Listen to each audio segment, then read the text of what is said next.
4:03, notícia na tarde. Está recebendo o Tony Eduardo, que é instrutor de tiro e também instrutor de defesa pessoal, treina a polícia da China e vai para lá frequentemente, inclusive. Tony, obrigado pela tua presença aqui conosco, tudo bem? Tudo bem, amigo, obrigado, boa tarde. Boa tarde. Tem muita coisa pra gente falar aqui, né? Primeiro eu queria saber de ti o seguinte, o cidadão armado, ele está mais seguro?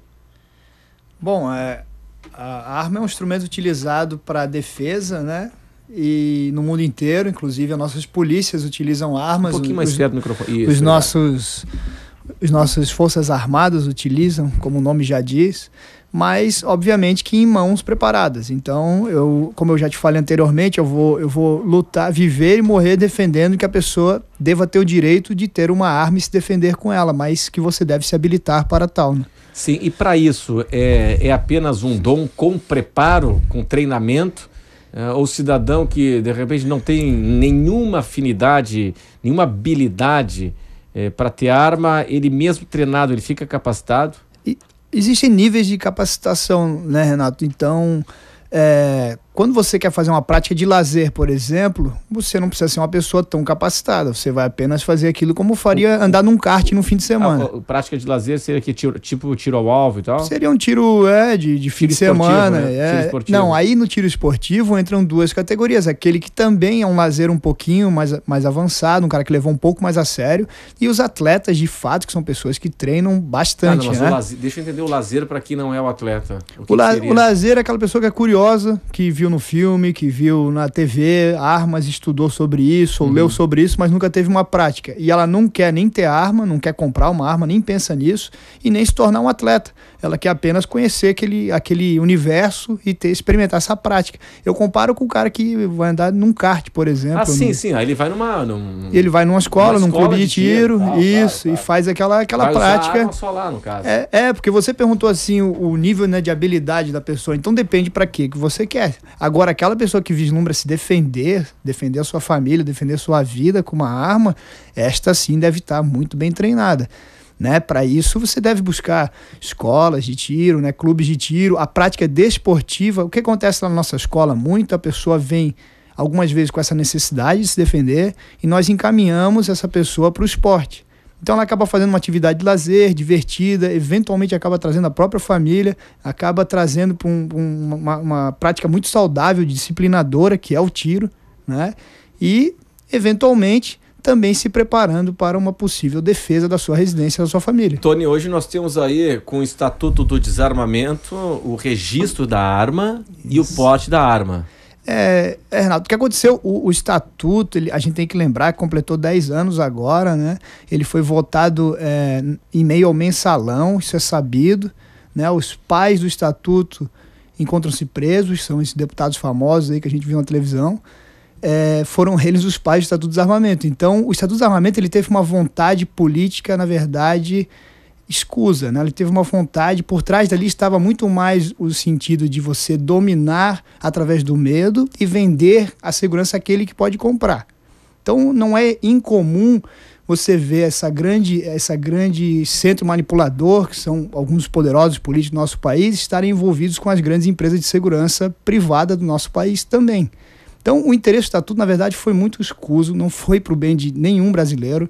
Prova disso. Sim, mas o Estatuto deixa eu só entender assim historicamente, né? A ideia original era aquela de impedir a cobrança, teve o referendo ali, né? Teve o referendo 2 anos depois, em 2005. Tinha a história que era de proibir a venda de arma. Aí o povo diz, não, nós queremos ter arma. É legal você forçar nesse ponto, Renato, porque essa é a visão de quem não vive isto, não conhece a fundo no dia a dia, porque o que de fato aconteceu.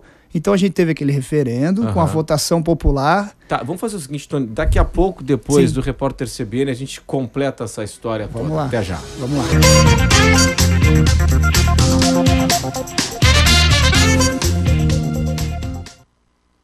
Tem sido mais restritiva a vontade política, na verdade, porque não se respeita o que está escrito na lei.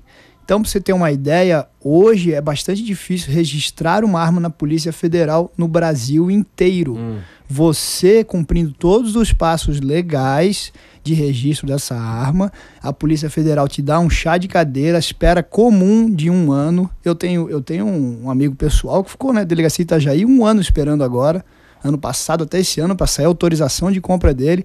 Então você veja, uma pessoa ameaçada, uma pessoa com qualquer Qual é a explicação da polícia? O que a polícia alega?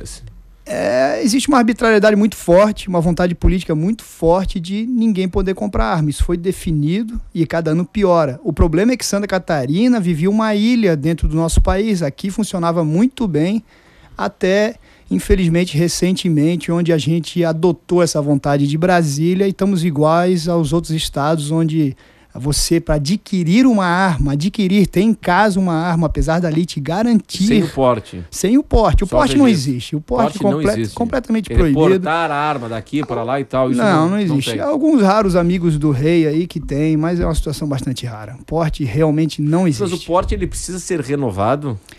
O porte precisa ser renovado e o registro com essa lei nova... De quanto em quanto tempo? Então, o registro ele era permanente até 10 anos atrás, quando aprovaram o Estatuto do Desarmamento. Ele era permanente, igual, né, um registro, aquilo é teu, acabou. Sim. Agora tem que ser renovado a cada 3 anos. Então eu recebo muitos clientes, senhores de idade, que tem uma arma na gaveta lá...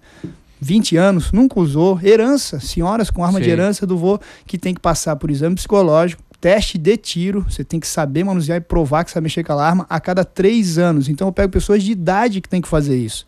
Então, na verdade, essa entrega que se fala muito da campanha de desarmamento acontece, em sua maioria, por essas pessoas que não conseguem renovar, não são pessoas que vão lá de vontade. Ainda nesse assunto, então.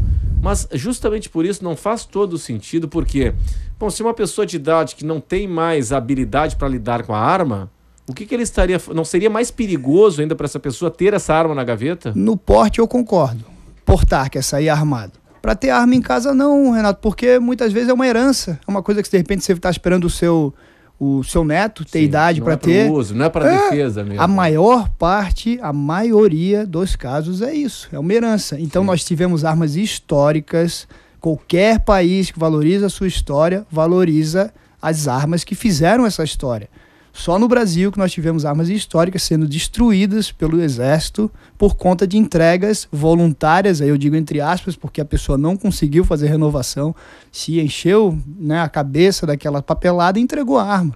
Então isso está sendo muito comum hoje, né? Nessa renovação do direito, né? Na renovação do direito a pessoa entrega. Fora um dado alarmante que o governo, né, o governo brasileiro, os nossos políticos colocaram a maioria dos portadores, das pessoas possuidoras de arma na ilegalidade sem querer. Porque existe muita gente também nesse montante que nem sabia que aquilo vencia, porque nunca venceu. Claro, sem dúvida. Tony, o seguinte, você lá na Escola de Tiro está promovendo 2 cursos. Que cursos são esses?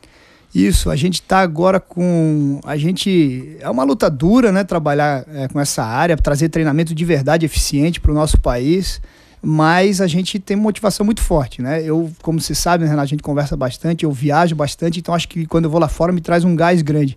O último gás que me trouxe esse ano, que foi em julho desse ano, quando eu estava fora, foi de trazer esses 2 marines, esses 2 fuzileiros americanos para darem treinamentos aqui. Um deles eu já trouxe há 3 meses atrás e agora eu vou trazer 2. Um deles é médico de guerra, eles estavam no Afeganistão em combate até abril desse ano, e são 3 módulos de curso. Um curso é de primeiros socorros de guerra, chamado Combate Trauma, que é um curso muito valorizado no mundo todo, nos Estados Unidos é muito forte isso, que é o que, na verdade? Você saber fazer um torniquete, saber salvar a vida de uma pessoa, especialmente em ferimentos de guerra. Mas isso vale para quem aqui? Aqui no Brasil, isso é uma coisa muito curiosa, olha só o que eu vou falar agora. Isto vale especialmente, eu diria, para os policiais, né? Sim, que estão enfrentando essa realidade no dia a dia e, né, eventualmente pode ocorrer de ser baleado e você, eventualmente, pode salvar a vida do seu colega ou a sua mesmo se souber o que fazer. Mas você sabe tão bem quanto eu, Renato, que o Brasil é recordista, um dos recordistas mundiais de mortes por arma de fogo. Né? Isso aqui é um Vietnã, né? O Brasil é um Vietnã. O Brasil, cara, é triste, né? É triste. O Brasil morre mais em um ano que 10 anos de guerra do Afeganistão. É um Vietnã, como você falou. Sim. Né? Então, você veja, se a gente pensar dessa maneira... Vale para todo mundo, né? Exatamente. Tá. São 2 cursos... São separados, né? Você pode fazer separados ou juntos. Então, o curso de Combate Trauma, que é o de primeiros socorros de guerra, ocorre em 2 dias. Vai ser tudo na semana de 6 de janeiro a 11 de janeiro de 2014 agora, da virada do ano. Tá, o segundo... Depois tem o de CQB, que é aquele curso de entradas táticas que a polícia faz para entrar em um ambiente, né, entrar um recinto onde pode só ter um traficante, um criminoso, um sequestro. Esse curso voltado muito para a área policial. Já tivemos um módulo esse ano, foi muito sucesso. E o último dia é um curso de manutenção de armas. Esse curso de manutenção eu chamo a atenção porque será feito numa arma, um armamento novo. Inclusive, tem 100 unidades chegando para a Polícia Civil Catarinense em breve deste fuzil. É o M4, um R15, modelo mais compacto. E esta arma vai ser baseada para fazer a manutenção dela. Esse curso vai ser baseado em cima dessa arma, além de, claro, das pistolas já utilizadas. Então, você saber manutenir a sua arma muito bem. Agora, Tony, as polícias vão fazer parte do curso? Nós já temos várias inscrições de policiais, não são tantos, infelizmente, porque o policial tem que arcar, né, com o próprio bolso. Deveria ser um investimento do próprio Estado, né? Renato, deveria. O policial não só arca... Porque o bandido aí tá com arma até os dentes, né? É isso aí, exatamente. E o policial não só arca com essa responsabilidade, como o próprio Clube 38, a nossa própria escola, subsidia, porque esses cursos são caros, trazer esse pessoal para cá são caros, esse equipamento, o próprio equipamento é muito caro. Sim. E mais temos alguns policiais inscritos, temos o pessoal do DEIC, inclusive, temos o pessoal inscrito. Agora aqui é o seguinte, Tony, o Teixeira lá em Canasvieiras, ele me ligou agora há pouco aqui na hora do Repórter CBN para dizer o seguinte, olha, já que ele conhece armas e tal, ele reclama do stand de tiros lá da Cadepol em Canasvieiras. Ele é vizinho e diz que é uma barulheira tremenda. Conheces lá? Conheço. Eu praticamente nasci dentro da Academia de Polícia, que meu pai foi professor, né, da Academia de Polícia desde que eu existo. E lá naquela academia, especialmente, o meu pai junto com o falecido delegado Moreto, que foram os primeiros diretores lá, levaram a Polícia Civil para aquele local. Conheço muito bem lá. Aquela situação ali foi feito um terço daquele stand foi coberto, não utilizando o tratamento acústico adequado.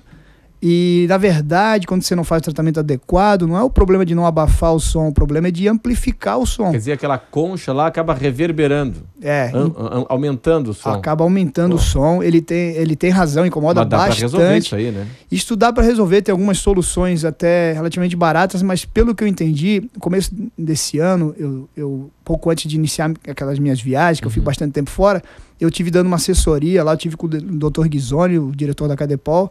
Eles pediram uma ajuda, uma assessoria nesse sentido de construção de stands, adaptação de stands. E pelo que me explicaram na época, não podia-se mais utilizar aquele stand, ele estava interditado. Opa! Então a Cadepol estaria com um projeto para sair este ano ainda, de construção de um novo stand de tiros naquela... Interditado por quem? Sabes?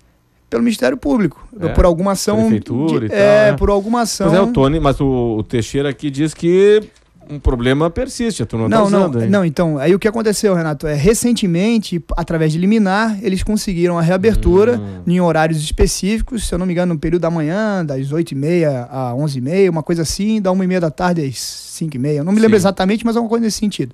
Para tocar as turmas que estão lá acumuladas, coisa e tal. E que o stand novo está para ser construído agora no início do próximo ano. Isso é bom. Tony, o seguinte, para fechar aqui, o Gerson em Biguaçu, é verdade que temos aí uma fábrica de armas em Pomerode, no Vale do Itajaí? Temos lá? Bom, não é verdade que temos, mas é verdade que há intenção de abrir essa fábrica. Não, ela é tcheca, é uma fábrica tcheca de arma de muita qualidade, por sinal. Agora... Isso gera uma expectativa, gera muita conversa em cima disso. Entre haver a intenção e de fato abrir a fábrica e ela estar operando, eu não tenho nem ideia de quanto tempo isso vai levar. Tony, é o seguinte, telefone de contato para quem está interessado no curso, por gentileza, ou página na internet. Isso, o telefone é o 3241-3820. Atendemos lá todos os dias até as 9 da noite. E a página é o www.clube38, número 38.com.br. Muito bem. Tony, obrigado pela tua atenção aqui conosco. Valeu, obrigado, Renato.